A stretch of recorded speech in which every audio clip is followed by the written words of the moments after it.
بہت بڑا universal truth اللہ تعالیٰ نے ریویل کیا ہے سورہ الزخرف آیت نمبر 33 سے 35 میں، وَلَوْلَا أَن يَكُونَ النَّاسُ أُمَّةً وَاحِدَةً، اور اگر یہ ڈر نہ ہوتا کہ سب کے سب ایک امت بن جائیں گے، یعنی سب کے سب یعنی گمراہی کا راستہ اختیار کر لیں گے، ایک ہی گمراہی پہ سب جمع ہو جائیں گے،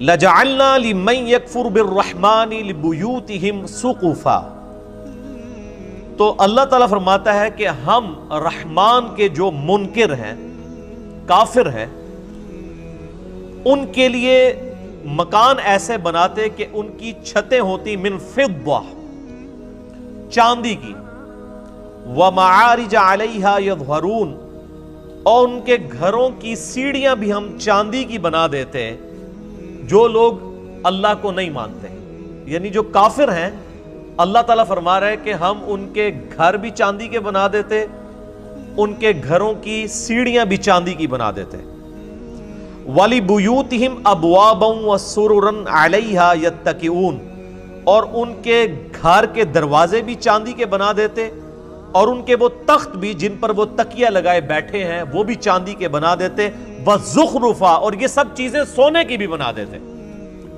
یہی لفظ ہے زخرف، جس کی وجہ سے اس سورت کا نام سورہ الزخرف ہے۔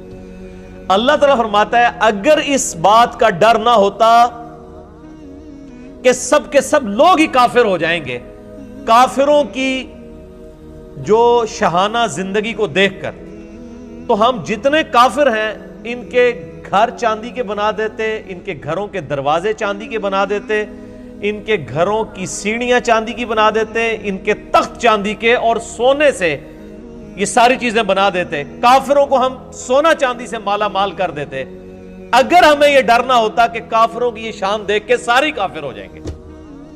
اندازہ کریں، وَإِن كُلُّ ذَلِكَ لَمَّا مَتَاعُ الْحَيَاةِ الدُّنْيَا، اور یہ سب کی سب رونق والی چیزیں، سونا اور چاندی، دنیا کی زندگی کا سامان ہے، وَالْآخِرَةُ عِنْدَ رَبِّكَ لِلْمُتَّقِينَ، اور آخرت تو تمہارے رب کے ہاں پرہیزگاروں کے لیے ہے، خدا سے ڈرنے والوں کے لیے، خدا کی شناخت رکھنے والوں کے لیے۔ یہ بڑی اہم ترین آیات ہیں۔ اللہ تعالیٰ فرماتا ہے کہ اگر ہمیں اس بات کا ڈر نہ ہوتا کہ کافروں کے سونا چاندی سے بنے ہوئے مکانات، سیڑھیاں، دروازے اور یہ تخت، یہ چیزیں دیکھ کے سب لوگ کافروں سے متاثر ہو کر کافر نہ ہو جاتے، تو ہم کافروں کو یہ سب کچھ عطا کرتے، یعنی اتنی بڑے لیول کی آزمائش ڈال دیتے کہ اہل ایمان پہ یہ آزمائش ڈالتے کہ اب بتاؤ اللہ کی طرف آنا ہے کہ شیطان کی طرف۔ تو ڈر یہ تھا کہ کافروں کی یہ شان دیکھ کے سب شیطان کا راستہ اختیار کر لیتے کہ اے جہاں مٹھا اگلا کس نے ڈٹھا، یعنی یہ دنیا کی لذتوں سے فائدہ اٹھاؤ، آخرت کس نے دیکھی ہے۔ تو اس چیز کا ڈر تھا، اس کے بغیر ہی لوگ رحمان سے غافل ہو چکے ہیں۔ آج کسی کے پاس دولت ہے تو لوگ کہتے ہیں دیکھیں جی اللہ کا بڑا فضل ہے اس کے اوپر، کوئی دنیاوی منصب ہے، اس کو وہ اللہ کا فضل سمجھ رہے ہوتے ہیں، حالانکہ یہ ضروری نہیں، فضل ہو بھی سکتا ہے اگر حضرت ابوبکر عمر عثمان و علی والی خلافت ہو، اور یہ اللہ تعالیٰ کی طرف سے آزمائش ہو سکتی ہے اگر جو ہے وہ آل امیہ اور آل عباس جیسی خلافت ہو، سو کالڈ، یا ملوکیت۔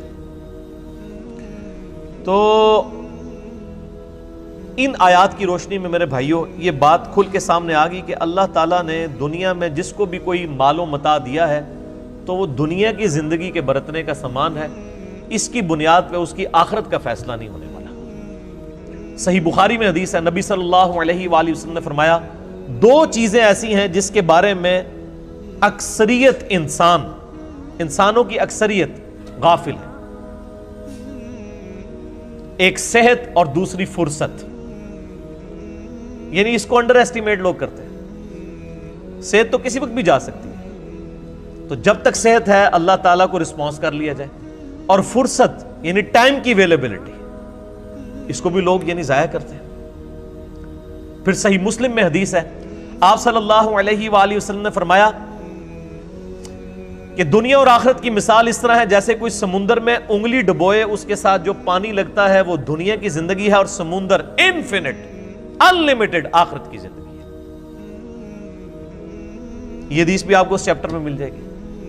ایک اور حدیث ہے صحیح مسلم کی کہ آپ صلی اللہ علیہ وآلہ وسلم ایک دفعہ صحابہ اکرام علیہم رضوان کو لے کر مدینہ شریف سے باہر نکلے، ایک گندگی کے ڈھیر کے پاس کھڑے ہوئے جہاں پہ ایک گلی سڑی بکری تھی، بکری کا بچہ مرا پڑا ہوا تھا۔ آپ صلی اللہ علیہ وآلہ وسلم نے فرمایا تم میں سے کوئی شخص 1 درہم کے بدلے سے خرید لے گا؟ صحابہ نے کہا یا رسول اللہ کبھی نہیں ہم خریدیں گے۔ تو آپ نے فرمایا اللہ تعالیٰ کے نزدیک پوری دنیا اور جو کچھ اس کے اندر ہے اس کی اہمیت اس گلی سڑی بکری جتنی بھی نہیں ہے، جسے تم 1 درہم میں خریدنا پسند نہیں کرو گے۔ اللہ تعالیٰ، یعنی تم اسے پسند نہیں کر رہے، اللہ کے نزدیک دنیا اس سے بھی زیادہ حقیر ہے جس کے اوپر لوگ مرتے ہیں۔ پھر آپ صلی اللہ علیہ وآلہ وسلم نے فرمایا، صحیح مسلم میں یہ حدیث ہے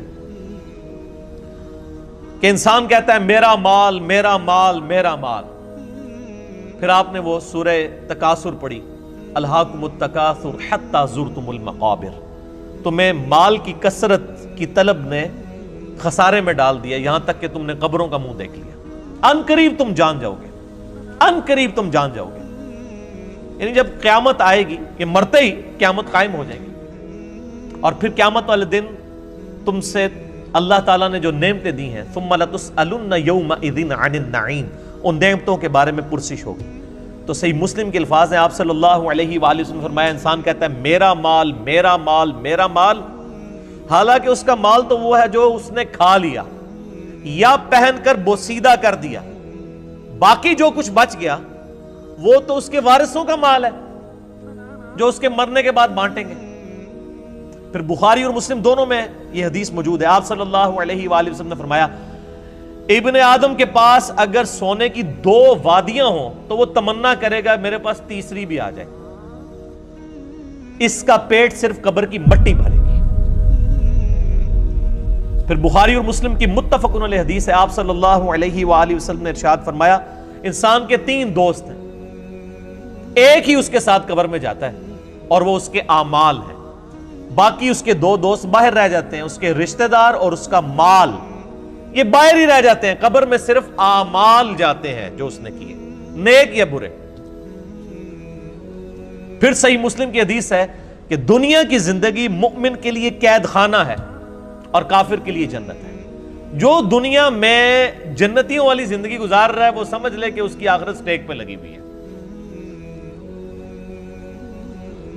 یہ ممکن ہی نہیں ہے کہ آپ دونوں جانے مٹھے باؤ، یہ تو ہو ہی نہیں سکتا تھا۔ یعنی دنیا کی کاسٹ پہ ہی آپ کو آخرت ملنی ہے، جو سورہ توبہ میں آیا کہ ہم نے مومنین کی جانیں اور مال جنت کے عوض خرید لی ہیں، جان بھی خرید لی مال بھی خرید لیا، تب جنت دیں گے، سورہ توبہ میں آتا ہے۔ تو یہ بڑا مشکل معاملہ ہے، اس کے اوپر فی البدی مجھے یعنی بے شمار احادیث یاد ہیں۔ اس کے علاوہ صحیح مسلم میں ایک حدیث ہے کہ آپ صلی اللہ علیہ وآلہ وسلم نے فرمایا اللہ تعالیٰ نے دوزخ کو شہوات سے ڈھانپ رکھا ہے، دنیا کی لذتوں سے، اور جنت کو ڈھانپ رکھا ہے ناگوار چیزوں سے، یعنی دنیا کی پریشانیاں مصیبتیں۔ یہ صحیح مسلم میں حدیث ہے، اور اس کی ایکسپلینیشن ہے ابو داؤد میں، ترمذی میں اور سنن نسائی کے اندر، کہ آپ صلی اللہ علیہ وآلہ وسلم نے ارشاد فرمایا کہ جب اللہ تعالیٰ نے جنت کو پیدا فرمایا تو حضرت جبرائیل علی نبینا علیہ السلام سے کہا کہ جاؤ جبرائیل جنت دیکھ کے آؤ۔ دیکھ کے آئے، اللہ نے فرمایا کیسا پایا جنت کو؟ کہا یا اللہ بڑی خوبصورت ہے، مجھے نہیں لگتا کہ کوئی شخص بھی ایسا ہوگا جو اس جنت میں جانے کی کوشش نہ کرے، وہ تو تن من دھن لٹا دے گا۔ اللہ نے فرمایا اچھا ایڈا ہی شوق ہے، اے بریکٹ اچ۔ پھر اللہ تعالیٰ نے جنت کو دنیا کی ناگوار چیزوں سے ڈھانپ دیا، یعنی دنیا میں تکلیف آئیں گی، پریشانیاں آئیں گی، پھر شریعت کی پابندیاں، حلال و حرام کا فرق کرنا، نمازوں کی پابندی، حقوق العباد کا خیال رکھنا، کتنی تکلیف ہے۔ روزانہ 5 وقت کی نماز پڑھنا کوئی آسان کام؟ ان ساری چیزوں سے اللہ تعالیٰ نے نا جنت کو گھیر دیا. یعنی جو یہ ہرڈلز، آبسٹیکلز یہ کراس کرے گا وہ جنت تک پہنچے گا. اور جبریل سے کہا ذرا آپ جنت کو دیکھ کے آؤ نا. وہ دیکھ کے آئے نا, ان کا یا اللہ مجھے نہیں لگتا آپ کو بندہ جنت میں پہنچنے میں کامیاب ہوگا. ایڈے کڑگے لا چھڑے نے, پنجابی کہتے ہیں کڑگا, آنکڑے لگا دیے پہنچنے کے لیے. اتنی ہرڈلز, اتنی آبسٹیکلز, مجھے نہیں لگتا آپ کو جنت میں پہنچنے میں کامیاب ہوگا. یہ حضرت جبرائیل فرشتوں کا سردار کہہ رہے ہیں. پھر اللہ نے فرمایا اچھا ذرا دوزخ کو دیکھ کے آؤ, جہنم کو دیکھ کے کہا یا اللہ اتنا سخت عذاب, مجھے نہیں لگتا کہ کوئی بندہ ایسے عمل کرے کہ وہ دوزخ میں جانے کے لیے کوشش کر رہا ہو. توبہ توبہ توبہ, ایڈا سوکھا ہے. اللہ تعالیٰ نے فرمایا تھوڑی دیر کے لیے, یعنی ان کو سٹے کروا کے, اور دوزخ کو ڈھانپ دیا دنیاوی شہوات سے, دنیا کی لذتوں سے, اور فرمایا اب جا کے ذرا دیکھو. جبرائیل علیہ السلام جب دوبارہ گئے دوزخ کو دیکھنے کے لیے, کہ دوزخ تو ہر بندہ ہی پہنچ جائے گا سلپ ہو کے, اتنی زیادہ یعنی اللہ تعالیٰ نے اس کے گرد لالچیں رکھی ہوئی ہیں. دنیا کی ساری آسائشیں, دنیا کی ساری لذتیں, دنیا کی ساری عیاشیاں یہ گھیر گار کے انسان کو دوزخ میں لے جانے والی. تو جبرائیل علیہ السلام نے کہا یا اللہ مجھے نہیں لگتا کہ اب کوئی شخص دوزخ سے بچ پائے گا. تو نے ایسے ہی معاملات کر دیے کہ لگتا ہے سارے دوزخ میں چلے جائیں گے. یعنی وہ جبرائیل جو تھوڑی دیر پہلے ایک سٹیٹمنٹ دے رہے تھے 180 ڈگری بدل گئی. کیوں بدل گئی؟ کیونکہ جبرائیل علیہ السلام نے طارق جمیل صاحب کے لیکچرز نہیں سنے ہوئے تھے. میرے بھائیوں خدا بڑا ڈاڈا ہے, خدا کا کبھی ایک رخ بیان نہ کریں. یہ یعنی میں نے گھر تو نہیں, یہ ساری حدیثیں بخاری مسلم سے ہیں, یہ کوئی قصہ کہانیاں تو نہیں صوفیاء کی کتابوں کی لکھی بھی میں بیان کر رہا ہوں, یہ بخاری مسلم بیان کر رہا ہوں. یہی وجہ ہے صحیح بخاری میں حدیث ہے, نبی صلی اللہ علیہ وآلہ وسلم ایک چوراہے کے پاس سے گزرے, کچھ صحابہ کہہ کے لگا رہے تھے, ہنس رہے تھے. آپ رک گئے, آپ نے فرمایا جو کچھ میں جانتا ہوں اگر تم جانتے ہوتے تو بہت کم ہنستے, زیادہ رویا کرتے. آج مجھے ایک بھائی پوچھ رہے تھے جی, وہ طارق جمیل صاحب کہتے ہیں کہ آج کل کچھ نوجوان مبلغین ہیں, انہوں نے لوگوں کو یعنی خدا سے دور کر دیا, ایک تھانے دار کا کانسیپٹ دیا ہے خدا کے بارے میں. یہ تھانے داری والا معاملہ نہیں ہے میرے بھائیوں, یہ خدا کا وہ تعارف ہے جو قرآن کے اندر ہے, جو اللہ کے محبوب صلی اللہ علیہ وآلہ وسلم نے ہمیں کروایا ہے. پورے قرآن کے اندر قرآن کا جو مزاج ہے اس میں کہیں یہ بات نہیں آئی ہے کہ آپ اللہ کے نافرمان ہو اور ڈٹے رہیں اور اللہ معاف کر دے گا. Not at all. ہمیشہ یہ ہے کہ جس شخص نے اللہ کی طرف رجوع کیا, توبہ کی, اپنی اصلاح کی, پھر اللہ تعالیٰ کو غفور رحیم پاؤ گے. یعنی اس کے اوپر درجنوں آیات ہیں. میں نے مسئلہ نمبر 18 توبہ اور گناہ کبیرہ کے اوپر, اس میں یہ ساری آیات ڈسکس کی ہیں, جسے شوق ہے تو وہ دیکھ لیں. تو یہ بڑا کریٹیکل ایشو ہے. لیکن اس کے بعد پھر موجیں ہی موجیں ہیں جی. صحیح مسلم میں ایک حدیث ہے, اللہ تعالیٰ قیامت والے دن ایک ایسے شخص کو بلائے گا جس نے دنیا میں بڑی عیاشی کی زندگی گزاری ہوگی, لیکن اللہ تعالیٰ کو رسپانس نہیں کیا ہوگا. اللہ تعالیٰ فرمائے گا فرشتوں ذرا اس کو پکڑ کے ایک دوزخ کا پھیرا لگواؤ نا. ایک کی پھیرا, کہنا نا ایک پھیرا لگے گا, ایک پھیرا لگے گا نا. اللہ تعالیٰ اس کو بلا کے پوچھے گا ہاں بھائی کوئی دنیا میں تو نے آسائش کا دن گزارا؟ کہے گا یا اللہ تیری عزت کی قسم میں نے دنیا میں کبھی آسائش نہیں پائی. حالانکہ پوری زندگی عیاشی گزری ہے, لیکن دوزخ کا ایک پھیرا وہ سارا نشہ کافور کر دے گا,